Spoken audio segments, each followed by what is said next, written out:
भैया आहो भैया। अरे की होलो रे? हमरो देवघर जाके मन करे छो। अरे तोरा रोकलो छियो जो ने। ना तो फ्री देबो तब ने। अरे कौन चीज के रे? भौजी के लाइस हम देवघर घूमे ले। अरे अभी लॉकडाउन से कहाँ जेबी रे? तो सब लोग जाए छे जे। अच्छा जो पुलिस सबसे बच के रही है। अच्छा ठीक छे ठीक छे।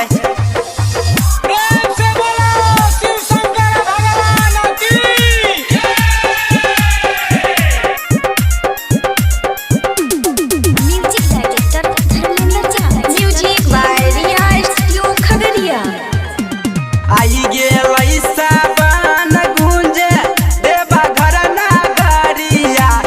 आई गेलै सावन गूंजे देवा घर नगरिया।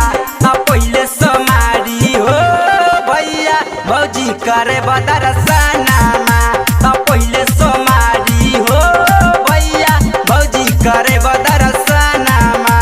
लागल छै लॉकडाउन पुलिस मारे छै पुलहरिया।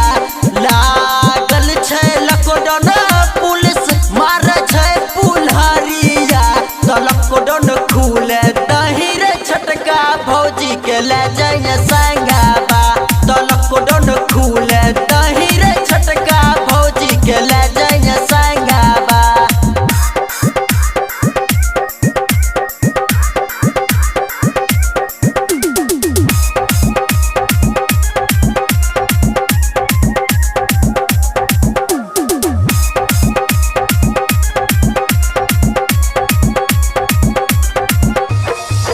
सुलतान गांजा से जाला उठैबै। बोलबा में बोली बोली जाला चढ़ैबै। हमारा तो दिलबा में बसै छहलो डोर रे। अगलो बड़ रगत न रहो भागलो रही घोर रे। खैले बे भांग के गोला लेके भोले जी के नामाबा।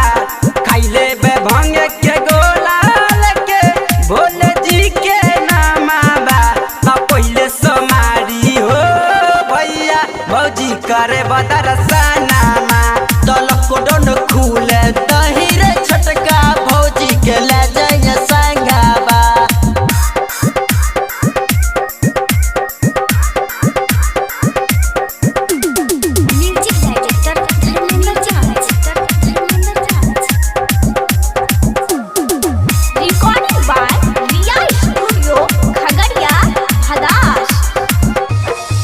जाई छल अगल बगल के गोतिया परोसा हो। तोरा लेली भैया मोदी लगैने छल रोक हो। ऊ सब बात नहीं छै जोल भरी है रात में।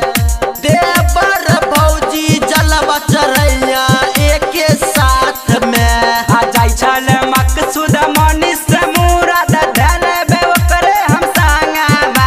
आ जाई छल मकसूद मनीष मुराद धले बे ओकरे हम संगाबा। पहिले सोमारी हो भैया भौजी करे बदरसनामा।